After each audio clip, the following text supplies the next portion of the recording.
আজ আমাদের পুরীতে দ্বিতীয় দিন। একদম সকালবেলায় ঘুম থেকে উঠেই স্নান সেরে নিয়েছি। তো ১ম থেকেই ভেবেছি জগন্নাথ দেবের দর্শন করতে গেলে শাড়ি পরেই যাবো। তার জন্য এই শাড়িটাই পরে নিয়েছি। আর একটু হালকা করে সাজুগুজু করে নিয়েছি। আমার কতদিনের আশা স্বপ্ন যে আমার মাকে নিয়ে পুরীতে আসবো জগন্নাথ দেবকে দর্শন করাতে।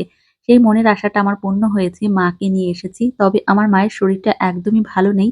অনেক কষ্ট করে মাকে এই পর্যন্ত নিয়ে এসেছি। যাই হোক পুরীর মন্দিরের ভেতরে ক্যামেরা অ্যালাউ নেই। সেই জন্য আমরা বাইরের থেকেই তোমাদের মন্দিরটা দর্শন করালাম। আমরা ২ বোন অনেক আগেই বলেছিলাম যে আমরা একসঙ্গে শাড়ি পরেই যাবো। তার জন্য ২ বোন একসঙ্গেই শাড়ি পরে এসেছি। আমার মামাম সোনাকে তোমাদের একটু দেখিয়ে দিলাম। প্রচন্ড গরম, আমার মেয়ে তো খুব ঘেমে যাচ্ছে। সেই জন্য ওর হাতে একটা মিনি ফ্যান ধরিয়ে দিয়েছি। জগন্নাথ মন্দির থেকে বেরিয়ে এখন আমরা যাবো হোটেলের দিকে। এতটা পরিমাণে কষ্ট হয়ে গেছে, সেই সঙ্গে প্রচন্ডই গরম। মেয়েকে নিয়ে এসেছি, মেয়ে তো পুরো হাঁপিয়ে গেছে। হাতে মাত্র আর ২ দিন মতো আছে। এর মধ্যেই সমস্ত জায়গায় ঘুরে ফেলতে হবে, না হলে আর হবেই না। তুমি ঘোরো আর না ঘোরো, সময় কিন্তু কারোর জন্য বসে থাকবে না।